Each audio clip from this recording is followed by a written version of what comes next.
Magandang araw po sa inyong lahat. Welcome po sa Kabuhayan at Negosyo, ang programang nagbibigay ng inspirasyon at kaalaman sa inyo tungkol sa mundo ng pagninegosyo at kabuhayan. Ngayong araw po, makikilala natin ang isang negosyante na nasa likod ng isang brand na may 1,500 hardware partners at 150 franchise stores nationwide. Ang taong nagbibigay daan para sa mas maraming Pilipino na nagtatagumpay sa negosyo. Ito po ay nasa hardware industry sila. Ito kaibigan ko, si Jasper C. Welcome sa Kabuhayan at Negosyo, Jasper. Nako, thank you, Yusek, for having us. Nako, it's an honor to be your guest. Oo. Sila Jasper at ang kanyang kapatid, si Charles po, ay naging guest na po natin dito sa Kabuhayan at Negosyo. Pero kulang na kulang yung oras natin para pag-usapan itong negosyo nila na napakatatag. Almost 80 years lang naman ang negosyo na ito. At unang-una, gusto kong makilala ka ng mga kaibigan natin, mga taga-subaybay natin dito sa Kabuhayan at Negosyo. Pakilala muna natin, sino ba si Jasper C? Opo, basically, ako po ay the business development manager ng Powerhouse Tools. So basically, ako po yung nag-handle ng mga franchising ng Powerhouse Tools po. Tama-tama yan dahil Jasper, yan yung hindi namin masyadong na-cover ni Charles nung napag-usapan namin itong napakatatag, napakatagal na negosyo nyo. Alam mo ito, pambihira, no? 80 years. So kayo ay fourth generation na, Jasper. Fourth generation na po kami. Oo, at napaka-pambihira talaga yung ganito na ano, dahil usually sa mga negosyo, second generation, medyo ayaw na ng mga ano. So ano ba yung sikreto ng pamilya? Bakit talagang tinuloy-tuloy nyo itong negosyo nyo na ito? Siguro ang pinakamaganda po dyan, no, talagang siguro from the parents pa lang, no, talagang nahinog na kami nung simula nung bata pa lang. Kasi alam nyo naman po, nung panahon dati kasi talaga pag Chinese business po talaga, pag bata kayo, required kayo, talagang summer break namin, kailangan ka magtrabaho. Basta bakasyon, kailangan magtrabaho, matuto kayo. So yun siguro yung isa pong naging talagang practice sa pamilya na ano namin na mararamdaman mo po talaga oras na pag-graduate mo from college, doon nyo po mararamdaman na parang it's easier for you, mas mabilis na for you na pumasok sa negosyo. It's because alam nyo na po paano patakbuhin yung negosyo, kahit paano may idea na po kayo. Hindi kagaya po ng mga iba, parang hindi sila na-train ng bata na parang pagpasok sa negosyo, mangangapa pa. Parang start from scratch pa sila. So kayo ay talagang tinrain na. Kayo family run business. Yes. So importante po kasi talaga na matrain. Bata pa lang na instill na sa mga bata na paano ba itong negosyo? Ano ba itong negosyo natin? Yan yung advantage talaga na mga Chinese na talagang train yung mga ano nila. Siguro sa lahat din ng mga division or ano ng company nyo, Powerhouse, ay talagang alam na alam nyo kung paano patakbuhin yung negosyo, Charles. No? So baka pwede mong ikwento sa amin ano ba yung inspiring story ng Powerhouse business na ito at paano lumago na naging 1,500 hardware store na partner nyo. Ito ay nationwide, Luzon, Visayas, Mindanao. Ano ba ang kwento sa likod ng Powerhouse, Jasper? Opo. So basically, ang Powerhouse po ay under Hapsuy Hardware po siya. Okay. No? Ang Powerhouse is already a 10 years na po siya na brand sa Pilipinas. Okay. No? So basically, ang Hapsuy Hardware po, ang pinakamatagal na 80 years na company po. Basically, ito po ang business nito is distribution ng hardware store sa buong Pilipinas. Okay. Okay, itong Hapsuy Hardware po, ang binibenta po namin ay mga international brands. Mga kilalang hardware na brands po sa ibang bansa. Galing US, galing sa iba-ibang bansa na kilalang brand po na pinarating namin at kami ang distributor. doon po kami nagsimula. Tapos nakita po namin yung mga kagandahan ng mga produkto ng itong mga kunyari US brands po. Nakita namin ano yung maganda hanggang sa nabuo namin ang powerhouse. So basically, doon po namin na-inspire yung mga quality and everything, doon namin nakuha. Kung paano ba to maganda, anong quality ba ito, lahat ng mga magandang quality, yun ang pinasok namin sa powerhouse. Kaya, yung sa powerhouse, yung gumawa kami ng produkto, doon kami naging successful sa produkto.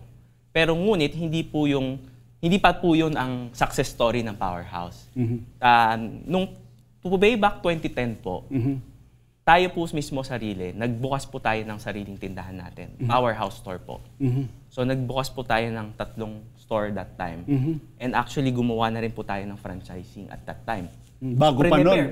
Bago pa ang franchising business? Wala pa, bago pa ho. Kahit ang food industry that time medyo nagsisimula, ang kilala pa lang noon is mga kilalang malalaking homegrown na franchise. Wala pa, hindi pa ganun ka-acceptable yung mga maliliit na mga restaurant na pinapa-franchise. Nagsisimula pa lang noon. So pero nung 2010, meron na prepared na po kami. May ginawa, may franchise manual na kami, lahat kompleto na kami. Pero yun nga po, siguro too early po, hindi po naging successful din po yung tindahan.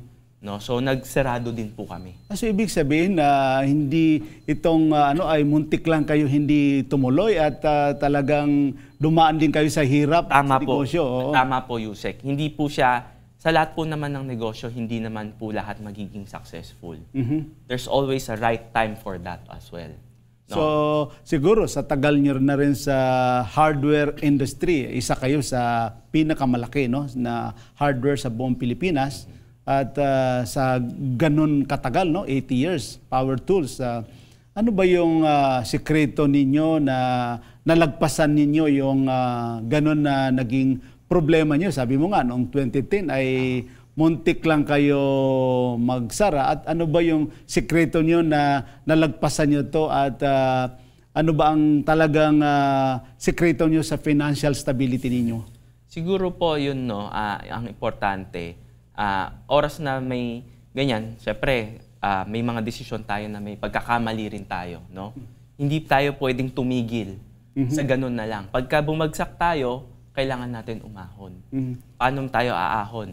So, importante po talaga, kailangan dedicated po talaga tayo sa trabaho. Kailangan natin mag-isip, anong pwede natin gawin? Anong innovation dapat magawin? Ano ba yung naging problema nyo doon, 2010? 2010 po kasi, ang naging problema po natin, this is the first time na nag-retail tayo. Kasi sanay po tayo sa distribution. Okay. Iba po talaga ang laro sa distribution at iba sa retail po talaga. Okay. So sa retail po talaga, it's our first time na mag-retail.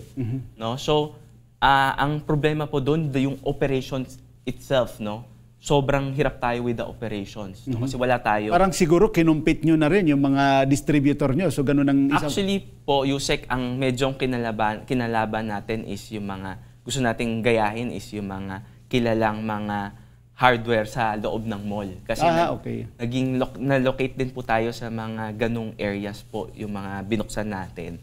So parang yun po yung gusto nating mangyari at that time.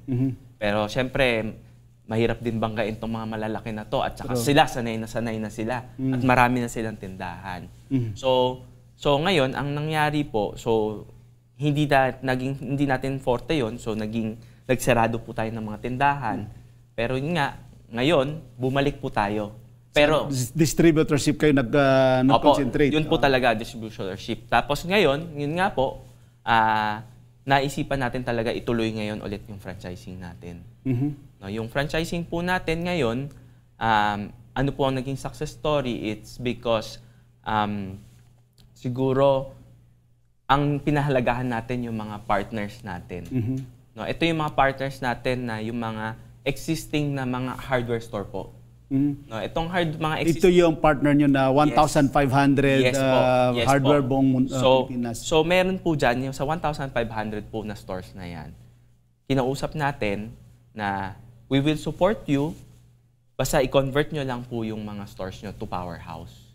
So what we did sa una po, kaya mabilis po tayo dumami, is sinuportahan din tayo ng mga partners natin na palakihin, paramihin yung store by converting their existing stores to Powerhouse. So kung makikita nyo po, marami pong mga hardware store na pinalitan ng Powerhouse store na siya ngayon. Kaya tayo umabot ng 150. Tapos netong franchising po natin, ito yung huli na. Kumbaga, in-offer natin sa mga hardware store, kumbaga, yung mga sumuporte sa atin, nag-Powerhouse, tapos ngayon, in-open natin sa franchising naman.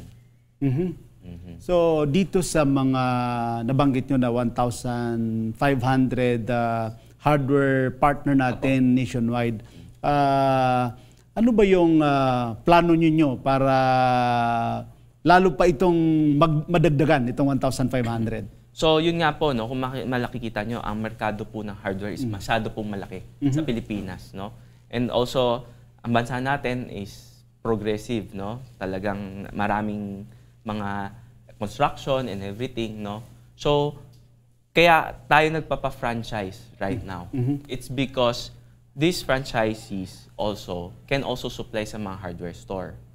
No? So from there, mas yung sa mga malalayong lugar, mas lalo natin makikater yung mga ibang hardware store by franchising it to sa mga franchisees. And also at the same time, sa mga partners po natin, existing partners, no, na sila rin kumbaga nagsusupply din sa mga hardware stores. Kumbaga, yun ang kailangan importante. Kailangan natin talaga magkaroon ng magandang relationship with them para talagang isuportahan tayo para masupply natin pa yung mga ibang hardware stores. Oo. At lalong-lalo na ngayon, even during the previous administration, yung build sa construction industry talaga napakaganda ng performance. So, matanong ko lang, Jasper, ano ba yung pinagkaiba ng Powerhouse Tools kumpara sa ibang brand? Of course, pagdating sa presyo, quality, at sa dami ng produkto ng Power. Ano ba yung pinagkaiba, Jasper? Okay. Ito po, Yusek, no? Ang Powerhouse po, I can say, hindi po tayo pinakamura. Yan ang nasasabi natin. Hindi tayo pinakamura. Pero, ang masasabi ko lang... Hindi rin tayo pinakamahal. Hindi rin tayo pinakamahal. Okay. Ang masasabi ko lang, bigyan kita ng acceptable price, pero good quality. Yan po ang ano natin.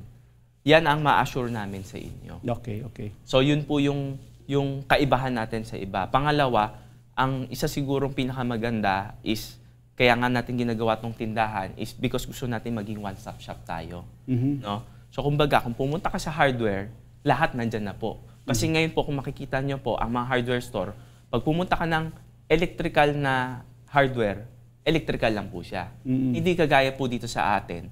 May electrical, may plumbing, may tools, may hand tools, may industrial, may welding machines. So, talagang nandoon na po lahat. Hindi nyo na po kailangan pumunta kung saan-saan pa.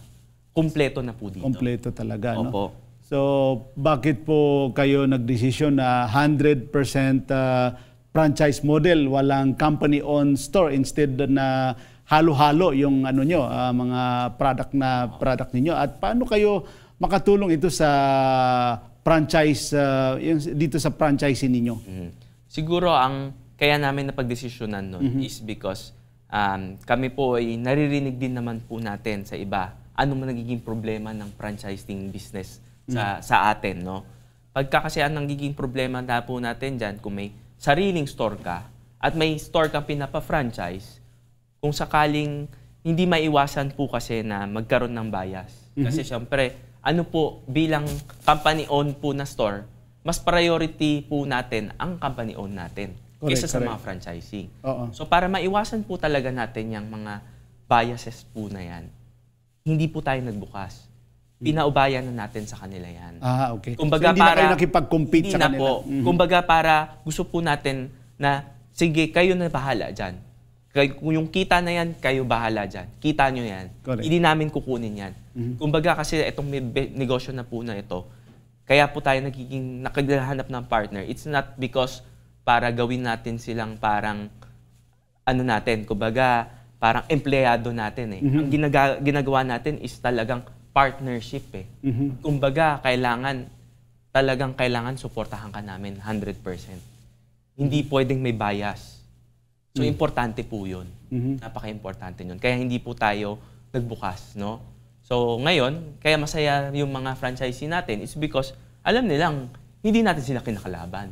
At saka kagandahan sa inyo ay hindi ganon kalaki yung kailangan na maging puhunan dito ng mga franchisee ninyo. So, tama ba ako sa halagang 1 million, pwede ka nang magtayo ng Powerhouse Tools? At saka, ano ba yung mga kasamang package dito? At pwede nyo rin bang ipaliwanag kung mababayaran ng 2.5 million, magbibigay kayo ng worth 3 million na stocks in 120 days? So, tama po, Yusek, no? Basically, ang kinaganda po sa franchising natin, no? Hindi kagaya ng typical na franchise model po or business model is pagka nag-franchise ka, ikaw lahat gagastos. Ikaw lahat. Kumbaga, sa stocks, sa ano, ikaw lahat. Kami po, ang franchise model po natin, parang kami po as Powerhouse, nag-i-invest din po kami doon sa franchisee. Okay. Ano? Siyempre po, ang ginagawa namin, ang babayaran lang ng franchisee is yung franchise fee at yung construction. Pero yung stocks, hindi mo pa babayaran agad-agad po. Kasi binibigyan natin sila ng leeway na, kumbaga, yung operation nila maging maayos muna bago sila magbayad ng orders nila sa atin.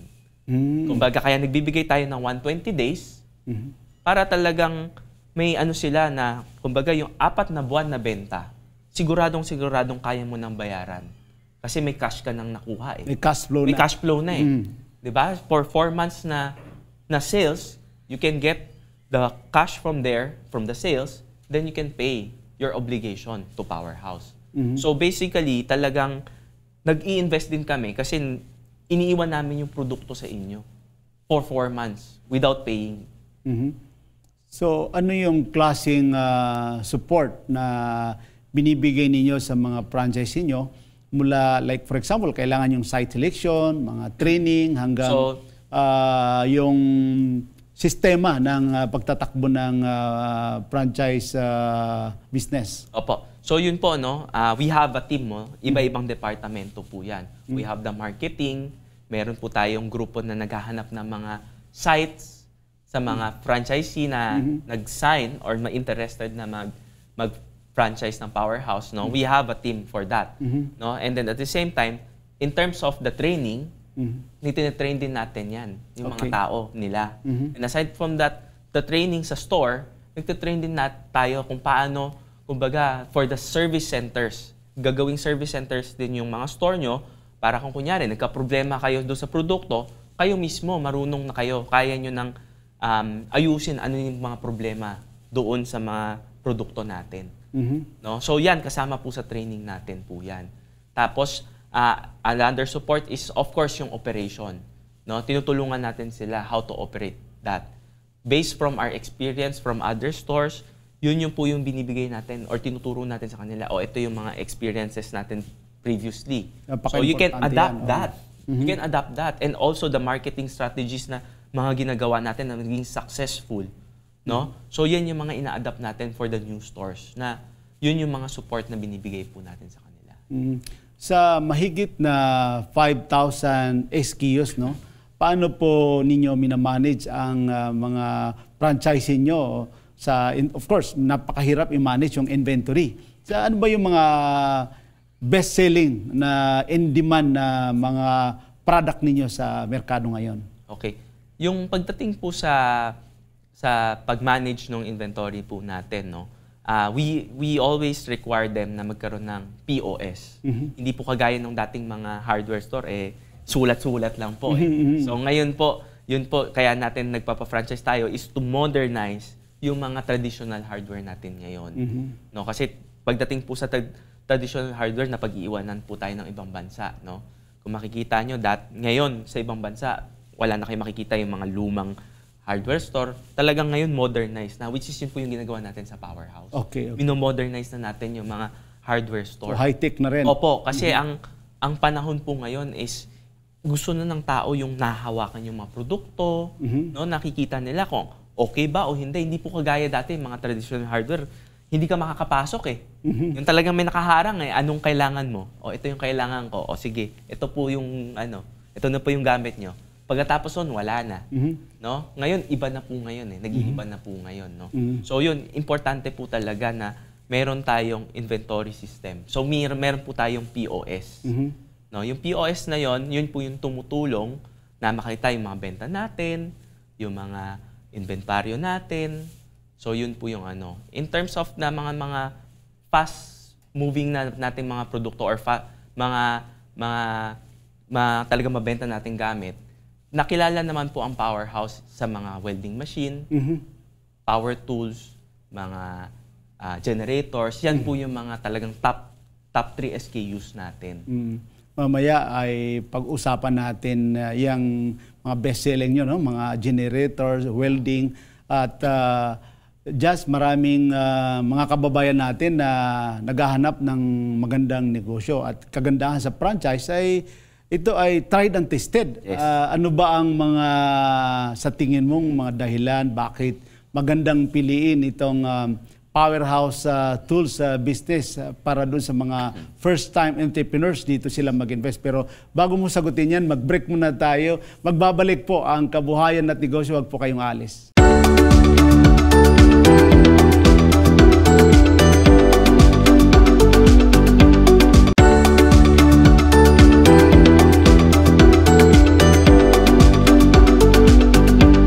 Nandito pa rin po kami ni Jazz sa Kabuhayan at Negosyo. Kanina, Jazz, ay tinanong ko sa iyo bakit yung mga kababayan natin na naghahanap ng negosyo, lalong-lalo na doon sa mga first-time entrepreneurs, lalong-lalo na dito sa larangan ng franchise. Sa tingin mo, bakit Powerhouse Tools ang dapat nilang piliin na negosyo? Opo. No, masasabi ko po, ang Powerhouse Tools po ay subok na. Lalo na kahit ano pa yan, pandemya, hindi pandemya, subok po. Yan po, doon po tayo nasubukan nung during pandemic po eh. No? Doon po tayo nagsimula ng... So, nung pandemic din, nakaranas din kayo ng mga challenges, syempre, kasi kailangan nun, para ikaw ay makapagbukas, dapat sa mga essential goods lang, di ba? Actually, Yusek, doon tayo talagang lumakas. Kasi po, during pandemic, tayo po ang pwedeng magbukas kasi it's part of essential po tayo. No, hardware store is part of the essential. No, so nung time na nun, actually, doon din tayo talaga sumipa yung franchising natin. No? Like, meron tayong isang franchisee. Ang negosyo po nila is travel agency. Okay. Kung alam nyo nga naman po, that time, ang travel agency is talagang wala. Bawal po lumabas. Ang sabi nga nung franchisee po natin that time is, okay lang kung walang income eh. Ang problema, negative po sila. Bakit po negative? Kailangan po nila magpapasok ng mga tao para mag-refund ng mga nabook na po nilang ticket. So, talagang negative pa daw sila. Kaya nung nag-Powerhouse Store po sila, doon sila nakakuha ng income nila. Doon nabuhay yung kanilang negosyo. Nagkaroon sila ng bagong negosyo. Kumbaga, nag-franchise sila ng Powerhouse, nagkaroon sila ng negosyo. Ayun po. Ngayon po, they have 2 stores na po. Ang first store po nila, binuksan nila 2021. This is during the pandemic? During pandemic po talaga. At saka, ang masasabi ko lang po dito sa Powerhouse, pag nag-franchise po kayo, we don't treat you as partners lang. We treat you as our family. Yun po ang kagandahan dito sa Powerhouse kasi turing namin sa inyo pamilya. Hindi tayo dito, hindi kagaya ng mga iba, may marinig ka, nagbukas na naman, may magbubukas dito sa lugar na to. Na ibang franchisee, kalaban yan. Hindi po tayo ganito. At tayo, dito, ang kultura natin dito sa Powerhouse is tulungan tayo dito. Ang mga franchisee natin, kumbaga, nagtutulungan kung ano yung mga best practices na ginagawa din nila sa tindahan nila. Kaya yun po ang kinaganda ng Powerhouse. Kasi hindi lang po tayo negosyo. Ang ginagawa natin dito is gumagawa tayo ng pamilya. So yun po yung kagandahan sa Powerhouse. At saka ito ay usually kasi sa mga ibang franchise business ay lalong-lalo na sa food, mga perishable yan. At ito ay mga non-perishable product. At kumusta naman yung gross margin at pwede ba itong mag-supply hindi lang sa hardware kundi pati sa mga contractors at mga project nationwide? At paano po ito nakakatulong sa franchisee para kumita ng mas malaki, Jazz? So ito po, no, Yusek, ang kinaganda po ng produkto po natin, hindi po talaga nasisira. No? At saka, yun nga kagaya po kunyari, sa food business po. Kumbaga, kung kumain ko po ba kunyari dito ko kayo kumain sa restaurant na yon, kakain ka po ba ulit bukas? O hindi po. Hindi kagaya ng hardware business po. Kung kumbaga, kung anong pangangailangan mo sa bahay, wala kang choice. Kung may nasirang ganyan, kailangan mo talaga pumunta ng hardware. Talagang kailangan mo ayusin yung mga dapat ayusin sa bahay. Diba? Kaya yun ang kinaganda ng natin. Ngayon, ano po kinaganda rin ng maging powerhouse franchisee natin, no? We don't limit you na magbenta lang sa tindahan nyo. You can also supply sa mga hardware store. And we are confident na kaya nyo rin mag-supply sa hardware store. It's because nga, distribution po kami. So, nagdi-distribute kami, yung mga ibang distributor or partners po natin, also nagsusupply din sa mga hardware store. So ngayon, ikaw rin po, dahil kumbaga, yung nabibigay naman namin sa inyong diskwento is talagang maganda rin po So kayang-kaya nyo rin po mag-supply sa mga ganito. Sa mga hardware store, sa mga construction, pwede po kayong mag-supply dyan. Even government, if you have, you're already supplying to government projects, you can also supply sa mga government projects. So ano ba yung mga maximum discount ang nakukuha ng mga franchisee? Check na may mga nanonood sa atin ngayon na gusto nilang ganito yung business nila at ano ba yung kaya nilang tapatan na presyo kumpara sa sinasabi mo sa ibang hardware? May mga success story po ba kayo ng mga franchisee nyo na lumago ang kanilang negosyo na sila ay nakakapag-supply din ng mga kakompetition nila ng mga hardware? Opo. So yun nga po, no, kagaya po ng mga sinabi natin, kagaya po yung unang franchisee na binigay kong sample po sa inyo kanina. Sila po ay nagsusupply na rin po sa mga contractors ngayon. Hindi po sila lalaki o hindi sila magbubukas ng pangalawang tindahan kung hindi kumikita yung tindahan nila. No? So meron din po tayo isang franchisee. Nagsimula lang sila sa amin 2023. Pero ngayon, may 4 na tindahan na po silang binuksan at may 5 silang bubuksan ngayong taon.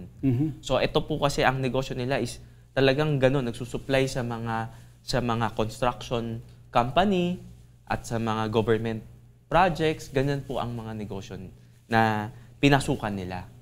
So tanong ko, Jazz, no, halimbawa yung franchisee nyo na sa Mindanao tapos ay nakapagbenta, like for example, yung welding machine or tapos nagkaroon ng problema. Ano yan? Kailangan pa ba nila yan ipadala sa opisina nyo rito sa Manila or tinatrain nyo na rin sila ayusin yung mga ganun na mga equipment na hawak nila dun halimbawa sa Mindanao area? So yun nga po, no, Yusek, nabanggit ko nga po kanina na kumbaga tinitraining din natin sila. Aside from the operation, tinitraining po din natin sila kumbaga maging service center ng powerhouse para kung may problema sila sa mismong tindahan nila, sila mismo kaya nilang ayusin yung produkto.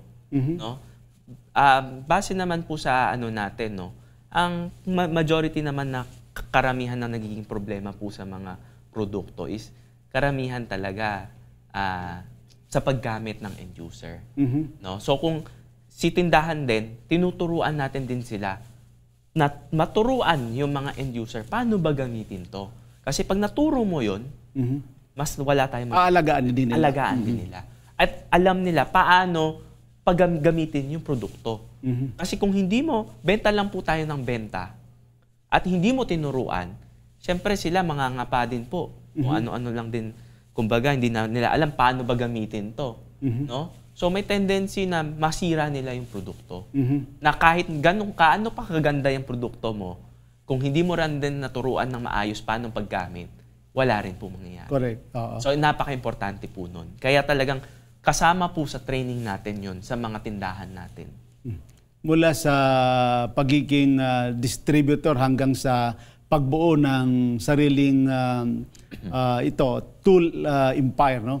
Ano po ba ang pinakamalaking challenges na naranasan ninyo bilang negosyante? Ano ba ang mga mindset na tumulong sa inyo para tuloy-tuloy itong tagumpay, paglaki ng powerhouse business ninyo? So, yung paglaki-lago naman ng kumpanya, no, talaga you need to set a goal. No? Yung goal na yon, para maabot mo yung goal na yon, hindi po yung parang isang tulog lang at makukuha mo yung goal yon. Kailangan talagang paghirapan at kailangan pag-isipan.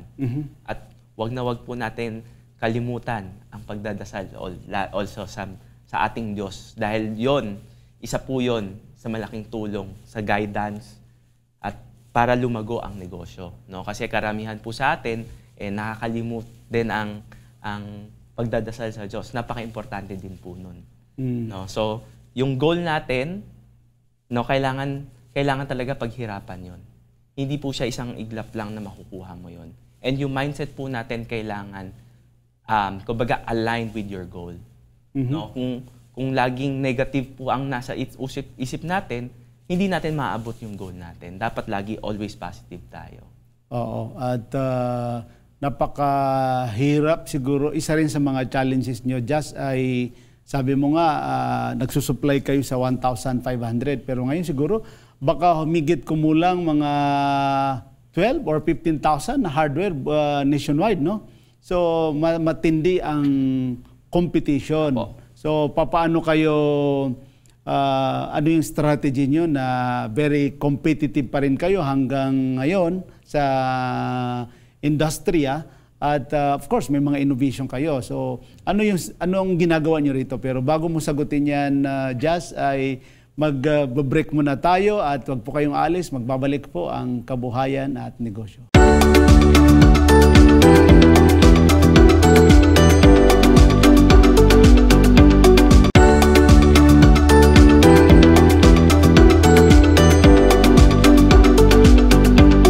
Dito pa rin po kami ni Jazz sa Kabuhayan at Negosyo. Kanina, Jazz, tinanong ko sa iyo kung paano kayo nananatili na very competitive kayo sa industriya, sa dami ng mga kakompetisyon nyo. Ano ba ang mga innovation na ginagawa ni Powerhouse? So, yun po, no, ang importante po dyan, ang ginagawa po natin na napaka-importante po yung kumbaga, yung relationship po natin sa mga partners natin at sa mga franchisees natin, no? Kasi sila po ang mga tumutulong sa atin na i-push ang produkto natin sa merkado. No? Napaka-importante po nun. No? Kaya kailangan po talagang laging nandyan yung suporta natin sa kanila. Pangalawa, in terms of innovation, napaka-importante po nun. Marami pong mga hardware store, no, na yung mga iba na takot magdagdag ng produkto. Tayo po, hindi tayo tumitigil sa pagdagdag ng produkto. Yun po ang masasabi kong isang kinaganda natin. Kumbaga may laging bago, sumusunod tayo doon sa bago. No, talagang naghahanap tayo ng mga bago. No? Yung mga hardware store po na mga iba, yun yung mga napag-iwanan na ng mga hardware store po. Yun yung mga ayaw ng bago. Kumbaga, pag may bagong power tools tayo, ayaw nila, takot sila sa power tools kasi baka kailangan ng service center yan and everything. May mga ganun po eh. So yan, yung mga natatakot na yan. Yun yung mga mas, kumbaga, napag-iiwanan. Kaya hindi tayo pwedeng maging ganun. Kailangan continuous tayo. Sa development, product development, continuous po tayo dyan. Kaya isa din pong hindi kami nagbubukas ng aming store. It's because we are really focusing with product development. No? So yun po ang ano natin doon. Oo. Mayroon ka bang may ipapayo dyan sa mga kababayan natin, lalong-lalo na yung mga suki natin dito sa programa natin na gustong magsimula ng negosyo pero natatakot sila. Alam mo yung may takot sila sa financial risk o sa dami ng kalaban. So, ano yung pwede mong ipayo sa kanila, Jazz? So, basically po, no, pagnenegosyo naman po ay talagang nandyan. Part po yan na may risk po talaga. Oras na pumasok ka sa negosyo, may risk po talaga yan. So paano po natin mabawasan yung risk, no? Of course, that's why we are offering franchising, no? Kasi kumbaga yung franchising natin, kung hindi naman po tayo aabot ng 150 stores, kung hindi tayo established na brand dito sa Pilipinas, no? So kung gusto mong mas sigurado, hindi ko naman sinasabi na pag nag-franchise ka, siguradong kikita. 'Di ba? Pero mababawasan yung risk. It's because kumbaga nag-invest ka doon sa kilalang brand na po. Tsaka tried and tested. Opo. Napaka-importante po nun. And ang kumpanya po natin is 80 years na. So kumbaga I can say established na po ang kumpanya natin. Hindi kagaya ng iba, syempre kung kukuha ka ng mga bagong brand or ano, hindi natin alam kung hanggang saan. Pero tayo, I can say, yun naman po ang kinaganda is we are backed by 80-year-old company.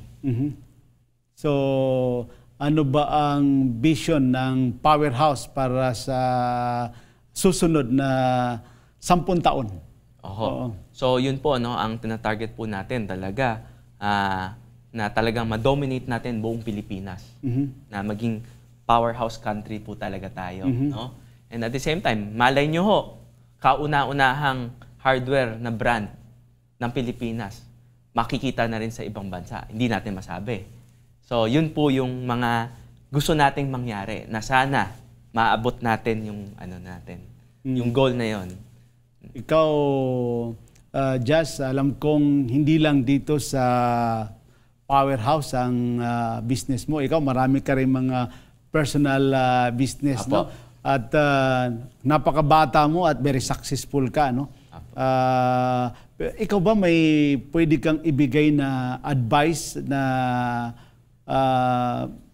payo sa mga kababayan natin na gustong magnegosyo pero medyo hindi nila alam kung paano sila magsimula at ano ang pwede mong ipayo sa kanila? Oho, no? Pag pumipili po kasi ng isang i-investan na kumpanya, talagang napaka-importante tingnan kung gagawa ka ng negosyo, napaka-importante kung ano talaga yung gusto mo. Kasi importante po yun. Kasi may mga iba na makita lang, uy, mukhang malakas bumenta si ganito. Sige, yan na rin ang negosyo ko.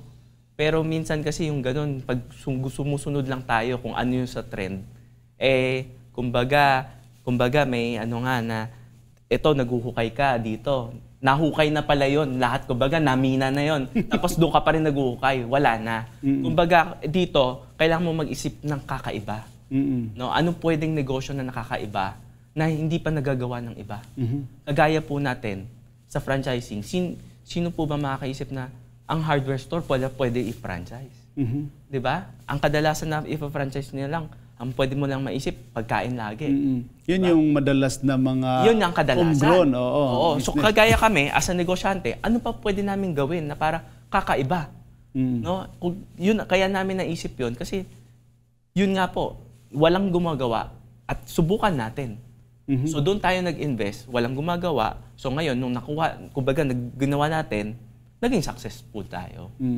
Ako naman, Jazz, lagi kong payo, lalong-lalo na yung mga kababayan natin, ang mga overseas Filipino workers na mga kababayan natin na nagtatanong lagi, ano ba ang pwede namin gawing negosyo? Ako naman, ang lagi kong payo sa kanila ay they go into franchising business kasi yung rate of success dito napakataas. At bihirang-bihira yung nalulugi dito sa franchise. At ikaw naman, Jazz, bakit dapat yung mga kanina, nagbigay ka na sa kanila ng advice mo. At kung sila ay naghahanap ng franchise business, bakit Powerhouse ang dapat nilang piliin or isa sa mga dapat nilang alamin na negosyo? So yun po, Yusek, sa totoo lang, dito sa Pilipinas, marami pong gustong magnegosyo ng hardware. Kung gagawa po kayo magnegosyo kayo ng hardware, kumbaga, kung without franchising, ang hirap po magbukas ng hardware store. It's because kailangan mo maghanap ng mga iba-ibang supplier para ibenta sa tindahan mo. Ang kinaganda po ng Powerhouse, kumbaga, lahat po, hindi mo na kailangan kumausap ng iba-ibang supplier. Kami po, kumpleto yung gamit namin. Lahat na makita mo dito, Powerhouse. Lahat po ng mapa-plumbing, mapa-electrical, mapa-power tools, nandito na po. Isa na lang po kausap ninyo. Wala na kayong iisipin pang iba. No? And at the same time, yun nga po, nabigyan ko pa kayo ng sample, no, na during pandemic, no, kahit magka-pandemya, susunod magka-pandemya ulit, hindi po natin masabi. Pwede ulit maulit yun. No? Sigurado tayo na during pandemic, magsasurvive ang Powerhouse. No? Pangatlo, yun nga po rin ang sinasabi ko, yung importante yung kultura ng kumpanya eh. No? Ang kultura namin dito is hindi lang puro negosyo-negosyo. Ang kultura natin dito sa Powerhouse ay gumawa ng pamilya. Kasi sa pamilya, nagtutulungan tayo dito. Yun ang pinaka-importante po doon. Kasi kung puro negosyo lang po tayo, kumbaga talagang puro benta lang ang iniisip natin. No, hindi kagaya ng pagka sinamahan mo ng pagpapalaki ng pamilya. Kumbaga more franchisee, bigger family. No, so importante po 'yun.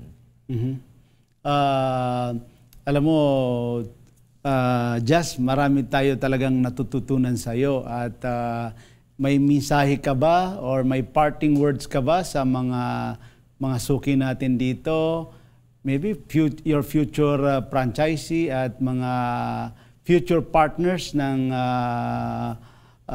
Power Tools, baka may parting words ka, Jazz. So, yun po, no? Sa pagnenegosyo po, no, napaka-importante po. Tingnan po natin yung kumbaga yung foundation, no?